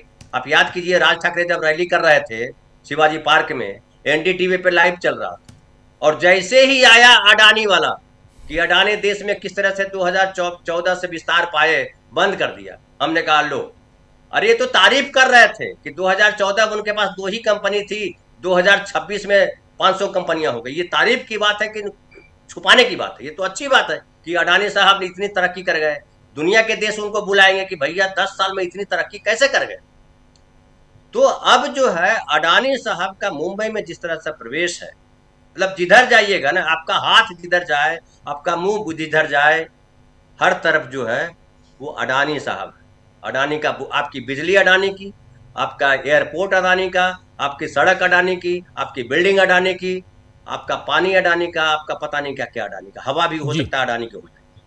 तो अब एक और लास्ट बात मैं करूं कि जो मनसे के नेता, हालांकि मनसे के जो राज ठाकरे हैं, अब उनको ये समझ में आना चाहिए कि बाला साहब ने उनका उत्तराधिकारी क्यों नहीं बनाया, उद्धव को ही उत्तराधिकारी क्यों बनाया। ये भी बड़ा महत्वपूर्ण है अनिल भाई साहब, ये विश्लेषण महाराष्ट्र में होना चाहिए। राज ठाकरे जो जा करके बैंक में या कहीं और हिंदी बोल रहे तो मारूंगा और मारते हैं, वो जमाना चला गया भाई साहब। मराठी भी इसको पसंद नहीं कर रहे हैं। ये सभी संकेत है, आपको ये समझना पड़ेगा। आपको भाषा का विरोध करना है कीजिए, लेकिन जो मारपीट करते हैं वो आम आदमी को परेशान करते हैं। इसका ये भी एक मैसेज है राजीव भाई। और अगर शिवसेना को कम वोट आया, उसमें राज ठाकरे का भी एक योगदान है कि राज ठाकरे साहब के नाम पे शायद कम वोट पड़े। हालांकि मैं मानता हूं कि राज ठाकरे, उद्धव ठाकरे के साथ आने से मराठी वोटर में एक संचार आया। और मुंबई में अगर इतना के बावजूद अगर यूबीटी को इतनी सीटें हैं प्लस को, तो बड़ी सफलता है, इसको मानिएगा। क्योंकि बीजेपी ने जिस तरह से शिवसेना को तोड़ा, वो बड़ा भयानक उठ के खड़ा है वो आदमी इतने सीटों पे, वो बहुत मजबूत बात है। और मुसलमानों ने भी वोट किया, उत्तर भारतीयों ने भी वोट किया। अब एक बात आखिर में ये कि ये जो विपक्ष की पार्टियां हैं, उसको अब बैठ करके एक रणनीति बनानी चाहिए कि इनके तमाम गुंडाई से कैसे हम लड़ सके। वो खाली अब भाषण देने से काम नहीं चलेगा, और कई जो एस्पेक्ट है उस पर भी विचार करना पड़ेगा। जी जी, बिल्कुल बिल्कुल आप सही कह रहे हैं। और वहां की आंखों देखी आप बता रहे थे, लेकिन उंगली पे निशान लगाए कि नहीं आपका ये निशान मिट गया कि है अभी? आवाज आवाज आवाज अनम्यूट कीजिए धनंजय जी, अनम्यूट कीजिए प्लीज। हाँ, निशान तो बहुत जरूरी है धनंजय जी। नहीं, निशान तो मेरा है, मैंने हाँ। मिटाया नहीं, मिटाया होता तो शायद मिट जाता, क्योंकि कई जगह मिटाते लोगों ने चैनल में भी दिखाया कि देखिए मिट जा रहा है। और कई जगह वीडियो आया जहां एसी टोन लेकर के लोग बैठे थे कि अब उधर वोट दे के आया और इधर मिटाया रगड़ करके। बोगस वोटिंग भी खूब हुई है, ये कई जगह से चर्चा आई। एक जगह तो चर्चा ये आई कि जो मर गया आदमी था उसका भी जाके किसी ने वोट डाल दिया। हाँ, बताइए। जो नहीं है इस दुनिया में उसका भी वोट तो डाल दिए और तमाम उसको। तमाम देखिए, चुनाव आयोग पूरी तरह से फेलियर है। चुनाव आयोग देश के लोकतंत्र को बर्बाद कर रहा है, इसको अंडरलाइन किया जाना चाहिए। जी जी जी जी जी। अमलेंदु जी, बहुत कुछ हम लोग चर्चा कर रहे हैं और इस वक्त अभी भी देर रात तक शायद रिजल्ट आते रहे। बहुत धीमी गति से वहाँ चल रहा है, काउंटिंग चल रही है। धीमी गति का विश्लेषण कर रहे थे शुरुआत में धनंजय जी, और धीमी गति आज ही नहीं बल्कि धीमी गति से चुनाव भी करवाया गया और कई लोगों के बूथ बदल गए, कई लोगों को बहुत परेशानी हुई। ये सारी चीज़ें अभी बता रहे थे धनंजय जी। लेकिन ओवरऑल इस चुनाव को आप कैसे देखते हैं? राजीव जी, इस पूरे चुनाव को अगर ओवरऑल देखा जाए तो सबक तो सबके लिए है, अगर निष्पक्ष पारदर्शी स्वतंत्र चुनाव हुआ है तो। और जिस तरीके के आरोप हैं और जिस तरीके की खबरें हैं, तो वो तो ये है कि स्वतंत्र निष्पक्ष और पारदर्शी चुनाव नहीं हुआ है। लेकिन अगर ये नतीजों को ही देख लिया जाए, नतीजों पर ही बात की जाए, तो भी राजीव जी, भारतीय जनता पार्टी को इतने सारे धक्कर्म करने के बावजूद अगर एकनाथ शिंदे के कंधे पर चढ़कर 111 तक पहुंचना पड़ रहा है, तो ये तो फिर मोदी जी और फडणवीस जी दोनों के लिए, जो दोनों जी हैं, इनके लिए बहुत सोचने की बात है कि आपके साथ चुनाव आयोग है, आपके साथ एजेंसियां हैं, आपके साथ सब कुछ है, एकनाथ शिंदे हैं, और उसके बावजूद अगर आप 111 पे पहुंच रहे हैं, और हो सकता है शाम तक और कम हो जाए, क्योंकि दिन भर जो है कुछ माहौल बनाया जाए, थोड़ी देर के लिए बीजेपी के दफ्तरों में लड्डू बटें, मीडिया पर कांग्रेस को गरियाया जाए, इस सब के लिए शाम तक जो है किया गया। अब हो सकता है राजीव जी 8 बजे के बाद जो है वो गरियाने का टाइम जब बंद हो जाता है मीडिया पे, तो फिर असली रिजल्ट आना भी शुरू हो जाए, ये भी हो सकता है। तो लेकिन बहरहाल अगर यही है तो ये काफी चिंता का विषय बीजेपी को होना चाहिए। हालांकि प्रधानमंत्री नरेंद्र मोदी ने तो कह दिया है, बहुत धन्यवाद दे दिया है भारतीय जनता पार्टी की तरफ से मतदाताओं को, भाई आपने बीजेपी को और एनडीए को बहुमत मत दिया है और बहुत अच्छी आपने बात की है। तो प्रधानमंत्री तो राजीव जी 2018 में भी दे चुके थे बधाई, कर्नाटक में जब जिस समय बनारस में गिर गया था वो पुल और 20 से ज़्यादा लोग जो थे दब के उनकी जान चली गई थी, तो प्रधानमंत्री उस समय भी बधाई दे चुके थे कि ऐतिहासिक विजय जो है वो कर्नाटक में हुई है। और बाद में मालूम पड़ा था कि सरकार जो थी वहाँ कुमार स्वामी की बन गई थी कांग्रेस के समर्थन से। तो प्रधानमंत्री तो ऐतिहासिक बधाई विजय की कभी भी दे सकते हैं, रात को उठ के भी दे सकते हैं, आधी रात में भी दे सकते हैं। तो प्रधानमंत्री हैं, उनके पास बहुत सारे विशेषाधिकार हैं, वो दे सकते हैं। लेकिन राजीव जी, इसके बावजूद अगर इतने पे अटकी हुई है बीजेपी, तो बहुत सोचना होगा। अब धनंजय जी ने जिस तरह की बातें बताई और अनिल सिन्हा जी ने जिस तरह की बातें बताई, जो ग्राउंड, हम लोगों ने दिन में भी राजीव जी चर्चा की थी। एक तो वीवीपैट मशीन नहीं होगी, ये चुनाव आयोग ने बहुत पहले जो था एक विज्ञप्ति जारी कर दी थी और उसमें कहा था कि हमने राजनीतिक दलों को बता दिया है कि इस बार वीवीपैट मशीन नहीं होगी। बहुत अच्छी बात है। लेकिन राजीव जी, मुझको लगता है कि अगर राजनीतिक दल सुप्रीम कोर्ट जाएं और सुप्रीम कोर्ट ईमानदारी से सुनवाई करे, तो ये चुनाव सारे रद्द हो जाएंगे, चूंकि सुप्रीम कोर्ट का आदेश है कि आपको वीवीपैट मशीनें लगानी है। आप भले ही उनकी गिनती करें या ना करें, हम लोग तो राजीव जी ईवीएम पर जो सुनवाई हुई थी सुप्रीम कोर्ट की, उसकी बाकायदा लाइव हमने रिपोर्टिंग की है कि क्या क्या वहाँ बहस चल रही है, क्या क्या नहीं चल रही है। और बार बार उसमें आया कि वीवीपैट तो सब आपने ही लगवाई है, आपको ही चुनाव आयोग को वीवीपैट इस पे ईवीएम पर भरोसा नहीं है।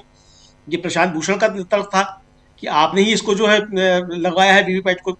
तो कोई भी चुनाव आयोग राजीव जी, चाहे वो राज्य का हो, चाहे जिले का हो, चाहे केंद्र का हो, कोई भी चुनाव आयोग है, वो किस तरीके से सुप्रीम कोर्ट के इस आदेश की अवहेलना कर सकता है कि वीवीपैट मशीन नहीं लगाई जाएगी। और नहीं लगाई जानी तो उसके तर्क दीजिए, आप क्यों नहीं लगाई जानी है, क्या कारण है आखिर, ये सवाल उठते हैं। इसी तरीके से स्याही को लेकर है, स्याही को लेकर अब आ गया है उनका, हम जो है आगे इस्तेमाल नहीं करेंगे। भाई आगे इस्तेमाल नहीं करेंगे, अभी आपने क्यों किया, इसका क्या होगा, ये बहुत सारे सवालों के जवाब देने हैं। दूसरा राजीव जी, उद्धव ठाकरे ने अपनी ताकत जो है वो दिखाई है, और इतने सारे षड्यंत्रों के बाद अगर उद्धव ठाकरे का गठबंधन जो है वो 82 पे चल रहा है, और कांग्रेस का भी राजीव जी 22 है। आप कांग्रेस को मतलब अगर बीएमसी में देखा जाए तो कांग्रेस की 22 की उपलब्धियों को आप कम करके नहीं देख सकते वहां, क्योंकि गढ़ जो रहा है वो शिवसेना का रहा है वहां। लेकिन अगर कांग्रेस का गठबंधन जो 22 वहां दिखा रहा है, तो ये भी मुझे लगता है कि एक कांग्रेस के लिए वहां बूस्ट के तरीके से काम कर सकता है। ये वहां देखा जा सकता है। तो मुझको लगता है राजीव जी की ये जो कुल मिलाकर संकेत है, वो बीजेपी को काफी ज्यादा अपने अंदर आत्मचिंतन करने की जरूरत है कि जिस तरीके से लोगों में बीजेपी को लेकर गुस्सा बढ़ता जा रहा है। आप चुनाव पे चुनाव जीतते जा रहे हैं, ठीक है, आप चुनाव पे चुनाव जीतते जा रहे हैं, अगर आप ईमानदारी से चुनाव जीत रहे हैं तो इन चुनाव परिणामों को लेकर लोगों में गुस्सा क्यों बढ़ता जा रहा है? ये भी तो होना चाहिए ना। इस पे आप विचार कीजिए कि बीजेपी इस पे विचार करे कि भाई हम तो जीत रहे हैं, मोदी जी जो है वो तो बता रहे हैं बधाई दे दी और बल्ले बल्ले और ढोल तमाशा सब हो रहा है, और जनता में नाराजगी हो रही। तो भाई आखिर आपकी जीत में जनता शामिल क्यों नहीं होती है? इस पर बीजेपी थोड़ा विचार करे, वरना फिर जनता अगर सड़कों पर आती है तो फिर परिस्थितियां काफी ज्यादा बदला करती हैं राजीव। जी बिल्कुल बिल्कुल, सड़कों पे अगर जनता आएगी तो फिर परिस्थितियां बदल जाएगी, इसमें कोई दो राय नहीं है। लेकिन प्रशांत टंडन जी, क्या यहाँ आपको लगता है कि ये चुनाव उसी ढंग से है या इस चुनाव में भी कोई धांधली है? अब जो काउंटिंग की बात करें, बीएमसी की काउंटिंग की बात करें, तो कई जगह 227 की 227 सीटें, कई जगह 211 सीटें, कई जगह ये बताया जा रहा है कि सीटें जो हैं वो अभी भी काउंटिंग, ये रुझान और काउंटिंग दोनों में फ़र्क है, और ये सारी चीज़ें वहाँ पर देखी जा रही हैं। और इस चर्चा के दौरान हो सकता है कि कुछ और भी अपडेट्स आएँ तो हम उसको भी यहाँ रखेंगे, अपडेट्स में कि कितनी सीटों पे अभी तक काउंटिंग फाइनल हो चुकी है, वो अपडेट अगर आता है तो वो भी हम अब तक रखेंगे। लेकिन प्रशांत जी, ओवरऑल हम लोग चर्चा कर रहे हैं। हाँ, पहली बात तो इलेक्शन मैनेजमेंट। देखिए, चाहे वो केंद्रीय चुनाव आयोग हो या राज्यों के चुनाव आयोग हो, उनका पहला काम इलेक्शन को कंडक्ट कराना है, दूसरा काम उनका इलेक्टोरल रोल बनाना है। ये दो प्रमुख काम चुनाव आयोग के हैं।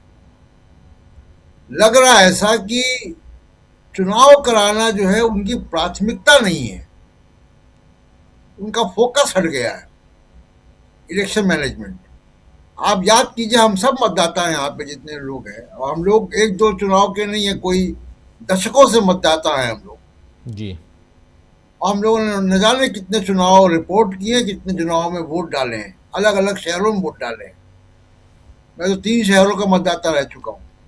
तो सवाल ये है कि कभी भी आप देखिए कि पोलिंग बूथ का मैनेजमेंट, आपके घर पर्ची आने का सिस्टम, इलेक्टोरल रोल अपडेट होने का सिस्टम कब कैसे होता था आपको पता नहीं चलता था, लेकिन इलेक्शन बड़ा स्मूथ होता था, बैलेट पेपर के दिनों में भी और अभी भी जी। कुछ एक आपात को छोड़ दीजिए कि कहीं छीना झपटी होती थी, लेकिन कुल मिला के इलेक्शन स्मूथ होता था।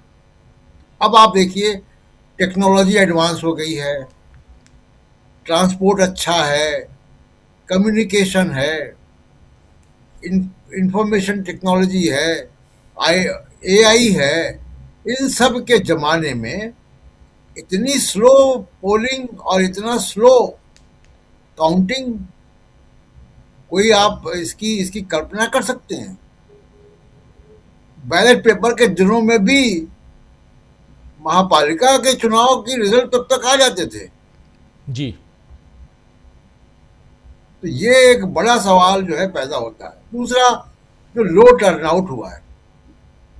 देखिए, इलेक्शन कमीशन को चुनाव प्रक्रिया को लेकर जो इतनी धांधलियां, इतने आरोप, इतने सवाल खड़े हो रहे हैं, इससे लोग उदासीन हो गए। लोगों में डेमोक्रेसी के प्रति उत्साह कम हुआ है। लोग सेल्फी डालते हैं, हम लोग भी जब ये उंगली ऐसे वोट करके सोशल मीडिया पे सेल्फी डालते हैं लोग, वो उत्साह कम हो गया है, क्योंकि लोगों को एक भावना ऐसी आ गई है कि हमारा वोट तो कोई डाल देगा, हम किसी को वोट दें, जाएगा एक ही पार्टी को। तो ये जो पूरा एक परसेप्शन बना है चुनाव आयोग का कि इनकी साठगांठ है बीजेपी के साथ, उसने चुनाव का मतदान का टर्नआउट मुंबई जैसे शहर में, जो कि बहुत जिंदादिल शहर है, जी मैं वहां रह चुका हूं, तो सारे त्योहार वो बड़ी हंसी खुशी मनाते हैं, सब कुछ वो सड़कों पे होता है, उल्लास के साथ होता है। और वहां पे अगर आप 55% ही वोट पड़ा है, वो भी ऐसे चुनाव में कि जो जो उनका चुनाव है, जी नगर पालिका का चुनाव है। क्योंकि मुंबई में एक बात मैंने देखी कि जो लोगों का जीवन है, जो लोगों की दिनचर्या है, उसका बीएमसी से बहुत करीब का रिश्ता है। इतना करीब का रिश्ता हमारा एमसीडी से नहीं है दिल्ली में, जितना मुंबई के लोगों का बीएमसी से है। बहुत आम प्रचलित शब्द है बीएमसी वहां पे, जितना मुंबई दिल्ली में एमसीडी नहीं है, जी या लखनऊ में नगर महापालिका नहीं है, या और शहरों में।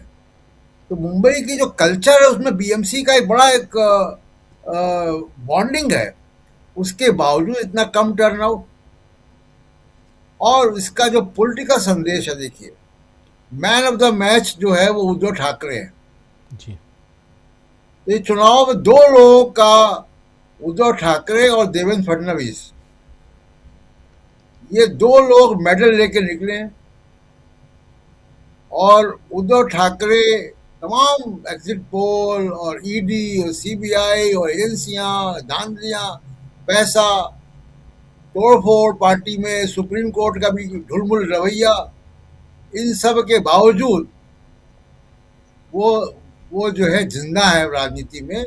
और एक और फैसला जो आज मुंबई के लोगों ने कर दिया। चलिए, ये जो ऊपर दिखा रहे हैं हम, ये चुनाव आयोग का जो लेटेस्ट आंकड़ा है वो हम लेके आ गए हैं। चुनाव आयोग के लेटेस्ट आंकड़े के हिसाब से यहाँ 205 सीटों में बीजेपी प्लस को 102 सीटें, यूबीटी को प्लस को 68 सीटें, कांग्रेस को 21 सीट और अदर्स को 14 सीटें। ये चुनाव आयोग का आंकड़ा है जो अभी, क्योंकि हम अब फाइनली चुनाव आयोग का जो आंकड़ा है वही फाइनल आंकड़ा होगा, और उसी आंकड़े को हम यहाँ रख दिए। 10 घंटे हो चुके हैं राजीव, काउंटिंग शुरू हुए। जी बिल्कुल, 10 घंटे, घंटे पूरे 10 साथ घंटे हो गए। साथ में ये भी देख लीजिए कि बहुमत नहीं है, खिसक गए नीचे अभी जो दिख रहा है उसमें।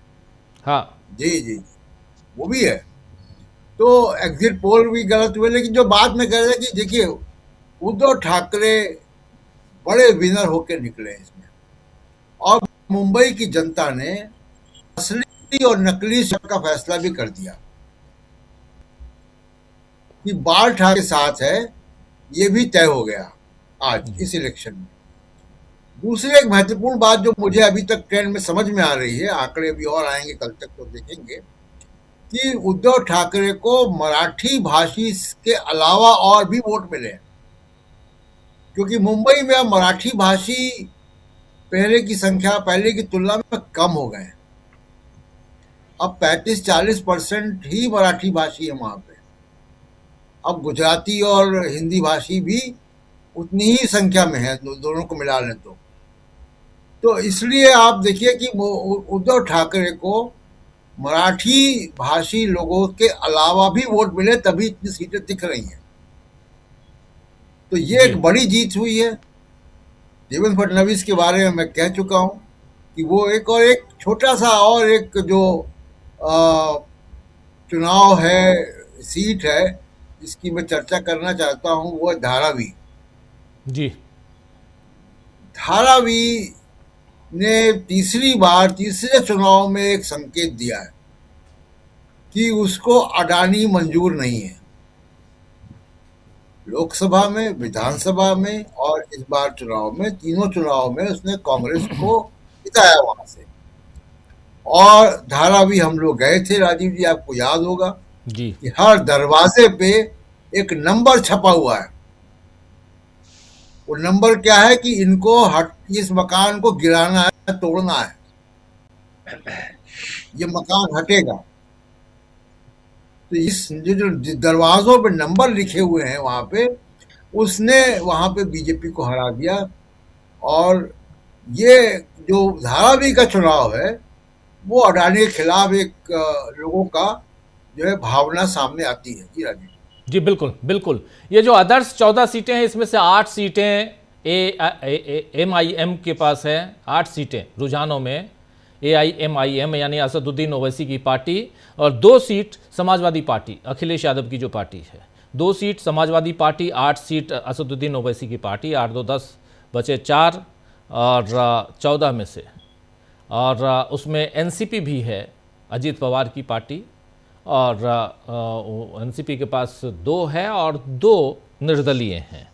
तो ये 14 है, और 102 सीटें बीजेपी 205 में, और UBT 68, कांग्रेस पार्टी को मिला के जोड़ सकते हैं आप यहाँ पर 89 सीटें अब बाकी, यानी यहाँ पर कांटे की, अभी ये नहीं कह सकते कि बिल्कुल हो सकता है सरकार बनाएगी, बीजेपी के पास सब कुछ है, और देवेंद्र फडणवीस हैं वहाँ पे, लेकिन फिर भी ये मज़ेदार है। सुनील शुक्ला जी, इन आंकड़ों को देखिए। जो आंकड़े हम लोग के सामने हैं, इसमें केवल 205 सीटों का रुझान या परिणाम दिखाया जा रहा है। ये बड़ा सवाल है। जो अनिल जी ने कहा ना कि परिणामों की व्याख्या करने की आवश्यकता नहीं है, आवश्यकता इस बात की है कि चुनाव कराए कैसे गए। ये अगर आप नगर निगम के चुनाव के 10 बजे दिन में क्यों गणना करेंगे भाई? वहां कौन कोहरा पड़ रहा है, कौन ठंड आई हुई है मुंबई में, किस कारण से हम 10 बजे कराएंगे? और इस समय हम लोग 8 बजे रात को बैठे हुए हैं और पता चला कि अभी तक परिणाम नहीं दे पाया। ये सवाल तो पैदा करता है। मतदान प्रक्रिया को लेकर के मतदाता सूची बनाना, मतदाता सूची में मतदान केंद्रों को स्थापित करना, मतदान केंद्रों पर पहुंचने वाले मतदाताओं के पास पर्ची पहुंचाना, मतगणना को प्रभावित करना, ये तमाम तामझाम आप करेंगे और ये सुनिश्चित नहीं करेंगे कि समय से और ढंग से चुनाव हो जाए। तो ये बड़ा सवाल तो इस बात का है कि आखिर चुनाव कराया कैसे गया। और अब ये निश्चित रूप से कहा जाएगा कि इसमें जो राजनीतिक ताकत के रूप में उभर के आए हैं उद्धव ठाकरे ही हैं। पूरी सरकार, पूरा केंद्र की सरकार, राज्य सरकार, केंद्रीय एजेंसियां, ये कारपोरेट सब लगे हुए हैं उद्धव ठाकरे को बर्बाद करने में। सबके पूरी ताकत से पार्टी तोड़ना, पार्टी के नेताओं को तोड़ देना, तमाम तरह के छापे, तमाम तरह की जांचें, नेताओं को उम्मीदवारों का अपहरण, कुल कर्मकांड के बाद भी स्थिति यह है कि कम से कम अभी जो 68 सीटों पर आप बढ़ा दिखा रहे हैं। तो ये उद्धव ठाकरे ने तो अपनी राजनीतिक ताकत दिखाई जी। और ये उन लोगों के लिए भी संकेत है, शिंदे साहब के लिए भी संकेत है कि भारतीय जनता पार्टी के साथ रह करके वो कितनी ताकत बटोर सकते हैं या पूरी ताकत गंवा सकते हैं। ये उनको देखना पड़ेगा कि लोगों ने ये माना कि शिवसेना जो है वो उद्धव ठाकरे की ही है, जो शिवसेना के समर्थक है। तो चुनाव की प्रक्रिया को लेकर के सवाल पैदा होना चाहिए। अगर आप वहां के मुख्य निर्वाचन अधिकारी कह रहे हैं कि जिन लोगों ने स्याही मिटाई है हम उन पर कार्रवाई करेंगे, स्याही क्यों मिट गई ये सवाल है पहला, तो आप उसकी बात ही नहीं कर रहे हैं। अभी धनंजय जी कह रहे हैं कि बाहर मतदाता केंद्र के मतदान केंद्रों के बाहर बाकायदे लोग बैठे हुए थे मिटाने के लिए। अरे आपने बैठने क्यों दिया? जो लोग मिटा दिए वो दोषी हैं या जो मिटाने का बाकायदे एक संगठनात्मक व्यवस्था किए हुए हैं वो आरोपी है। ये इस तरह से तो आप चुनाव करा रहे हैं वहां, और आप फिर ठपठपा रहेंगे नहीं साहब। जो बीजेपी की जो जीत है, आप ये दिखा रहे हैं। मैं दोपहर बाद देखने की कोशिश किया कि परिणाम क्या हुए। चैनल देख के मुझे लगा कि तो उद्धव ठाकरे और कांग्रेस और एनसीपी वगैरह चली गई एकदम हिंद महासागर में, कोई पुरसा हाल उनका नहीं, एक तरफा चुनाव चल रहा जी। ये इस तरह का संकेत लोग दे रहे थे। मतलब कहीं लड़ाई है भी नहीं, ये बात बता। जो जिस तरह का माहौल बनाया गया था एग्जिट पोल के द्वारा, उसी तरह का माहौल बनाने की कोशिश की गई। और अभी रात 8 बजे तक, मतलब 12 घंटे से अधिक हो गए, और आप वार्ड की मतों गिनती नहीं कर पा रहे हैं। तो मतों का प्रतिशत गिरना, मतदाताओं को हो रही है सुविधाएं, मतदान केंद्रों के निर्धारण बाकायदे। अब सोचिए कि मतलब सबसे बड़ा सवाल तो ये हो गया कि 68 लोग निर्विरोध जीत गए और निर्वाचन आयोग के कारण पे जो नहीं रुक रहा है राज्य निर्वाचन आयोग के ऊपर। ये कैसे हो गया, किन कारणों से हो गया? और ये सही सवाल है कि आखिर मतलब जहां पे चुनाव लड़ने के लिए ये ऐसे दलों के पास भी लोग जा रहे हैं जिनका कोई अस्तित्व नहीं है, वहां उनका भी टिकट लेके चले आते हैं कि हमको चुनाव लड़ना है, और वहां केवल 2 गठबंधन के उम्मीदवार मैदान में हो, जो अभी धनंजय ने बताया कि उनके वार्ड में केवल 2 उम्मीदवार। तो लोगों को चुनाव लड़ने से रोकने वाली ताकतें कौन सी? सुनील जी, इसी मसले पे, सुनील जी मैं 1 मिनट के लिए रोकना चाहूंगा।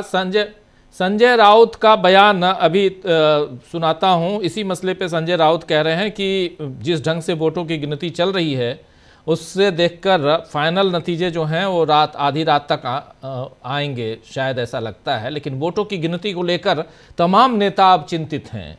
जरा उनके बाइट को सुन लेते हैं। और लेकिन खैर आते हैं, बाइट पे भी आते हैं। आप अपनी बात पूरी कीजिए।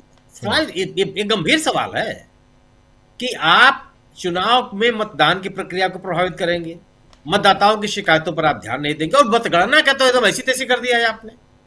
और किसको इस मतगणना को लेकर के संदेह नहीं पैदा होगा? जब ये सबसे बड़ा सवाल है कि 10 बजे क्यों मतगणना शुरू करेंगे भैया? अब फिर रात को 12 बजे शुरू करते, ये कोई मतलब होता है इसका? तो ये महत्वपूर्ण विषय यह है कि यह चुनाव किस तरीके से कराया गया और विभिन्न राज्यों में किस तरीके से चुनाव कराए जाने की प्रवृत्ति पैदा होती जा रही है, हम खासतौर से भारतीय जनता पार्टी की देख रेख। इस तरह से तो आप जन समर्थन हासिल करने का दावा नहीं कर सकते। जन समर्थन छीन लेने का दावा तो आप कर सकते हैं। जो विपक्ष आरोप लगाता है चुरा लेने का क्या आरोप तो आप पे साबित हो सकते हैं, लेकिन ये नहीं है कि आपने जो गैर भाजपा राजनीतिक ताकतें हैं उनको आपने हरा दिया। हराने का ये तरीका नहीं होता। और सवाल यही है कि फडणवीस साहब पूरी ताकत के साथ, पूरी सरकारी मशीनरी, कारपोरेट, केंद्र सरकार का सहयोग, उससे उन्होंने अपना यह साबित करने की कोशिश की कि वो चुनाव जीत के चले आए। लेकिन जन स्वीकृति यह है, यह इसको स्वीकार करने में असुविधा है।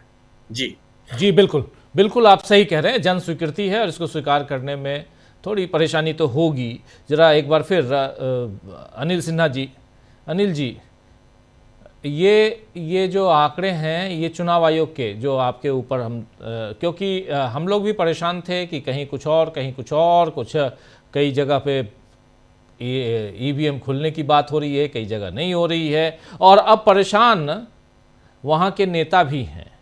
ये क्या ट्रेंड चल रहा है, क्या पैटर्न, इसको जरा समझाने की कोशिश कीजिए कि ये अजीब स्थिति है। ये क्या है कि अभी उन्होंने सारा कुछ बोल दी कि मतलब जो पहले क्या था कि विक्टिम अगर आप हैं तो आपकी सुनवाई, अब जज वगैरह भी जो जिस तरह जुडिशरी भी बात करती है उसमें आपको ये है क्या कि विक्टिम आप है तो आपका है कि जैसे पहले था एक नैरेटिव थी कि आप लड़की अगर घर से अंधेरे में जाएगी तो क्या होगा उसका, मतलब ये नहीं है क्या है कि उसको वहां आप जो है उन पर अत्याचार हुआ। वैसे ये कोई वाघमारे जी का जो बयान मैंने पहले कोट किया, मैंने कहा उनके लैंग्वेज को और गणेश जी को गणेश जी बोल रहे हैं, गणेश जी को लैंग्वेज को, वो दोनों का अगर आप एक साथ रख लीजिए तो आपको कोई लैंग्वेज गणेश जी मगर मतलब ठीक ही है, उसी टाइप का बोला जाता है कि बिठा दिया है क्या, तो वैसा ही बिठाया हुआ है ये सब देवता जो है। ये जो चुनाव आयोग के मतलब चुनाव का जो देवता जो लोकतंत्र के हैं वही उन्हीं का जो है मति उनकी फेर ली गई है। अब उनको किसी तरह जो है रास्ते पर लाना होगा। मुझको लग रहा है क्या, देखिए अभी जैसे इंक वाला में बड़ी लंबी स्टोरी है अखबारों में, इंक का क्या हुआ, लोग उस पर प्रतिक्रिया दे रहे हैं, वो एकदम साफ बता दिया उसने कहा अगले बार से नहीं करेंगे। चलो एक तो पहले दे दिया, मामला ही खत्म, अरे इस बार क्यों किया ये बताओ। उसके दूसरी बोल दिया कि बोला कि अगर कोई मिटाएगा तो उसके खिलाफ कार्रवाई करेंगे। अब मतलब मतदाता, अरे वो बता रहा है कि ये मिटने वाली स्याही है, उसकी जांच नहीं करेंगे। अच्छा, जुडिशरी ने भी, मैं इससे सहमत नहीं हूं कि धनंजय ने जो कहा कि जुडिशरी क्या करेगी निर्विरोध में, अरे जुडिशरी को इंश्योर करना है, वो जुडिशरी को दिखाए, वो क्या चंद्रमा पे वो लोग रह रहे हैं क्या जज लोग, उनको यहीं पे देखना है, आसपास में सब कुछ नजर दौड़ाना है। एक चिट्ठी पर पीएन भगवती ने कहा कि जेल में जो बंद रहेगा अगर वो अंडर ट्रायल है तो उसके बारे में करेंगे, PIL हो जाएगा एक चिट्ठी पे। अभी कह रहा है PIL वाले सबको करेंदा लेके आते हो, फाइन करो इसको। अब वो अब मामला ही बदल गया, अब कानून बदल गया। पहले था कि एक इनोसेंट जो है जेल नहीं जाना चाहिए और उसको सजा नहीं मिलनी चाहिए, टिल जब तक वो इनोसेंट है तब तक वो मतलब सजा याफ्ता नहीं है तब तक वो इनोसेंट है। अब कह रहा है स्टार्ट से ही कानून बन गया, जितना जो UA PA PMLA में सब में यही है कि आपके बारे में बोल दिया पुलिस ने या ED ने कि आप हैं, ये सजा याफ्ता बन गई। यही अभी चुनाव आयोग में चल रहा है जी कि अब आपको अभी फाइट जो है ना, देखिए 2-3 चीजें खाली मैं खत्म करूंगा। रीअलाइनमेंट ऑफ फोर्सेस महाराष्ट्र में इस इलेक्शंस के बाद होने वाले। और एक तो है क्या कि ये तय हो गया कि जो मनसे नाम की जो ये इसका संगठन है उसको अब अपनी जो भी मतलब मनसे नाम से अब वो टिकाना उनके लिए मुश्किल होगा। एक तो है उनका अब सीट में देखना है कि कौन सी सीटें, कितनी सीटें मनसे ने लूज की है, किस तरह से BMC में, वो बहुत इंपॉर्टेंट वो आंकड़े होंगे। दूसरा है क्या कि जो अजीत पवार है और शरद पवार जिसके मिलने की बात की जा रही थी, अजीत पवार ने बहुत सारी बातें कही थी चुनाव के दरमियान, जिसमें भ्रष्टाचार का आरोप, आइडियोलॉजिकल डाइवर्जेंस जो है दोनों जो पॉलिटिकल फॉर्मेशंस में है, गोडसेवादी है वो, हम जो है ये अम्बेडकरवादी बहुजन फुले और साहू छत्रपति वाला मतलब हम सेकुलर है, ये दोनों उन्होंने उसको डिफाइन किया था और बहुत सारे आरोप इस तरह से लगाए थे। तो क्या अजीत पवार अब इन आरोपों के साथ किस तरह से कंफर्टेबली, जिसको आप कहते हैं कि सुविधाजनक रूप से रह सकते हैं वहां, वो आएगा। दूसरा है कि शरद पवार ने विड्रॉ क्यों कर लिया यानी फैमिली रियूनियन के बाद, उसने उनका कोई इस तरह का स्टेटमेंट जो लोकल वैसे वो इलेक्शंस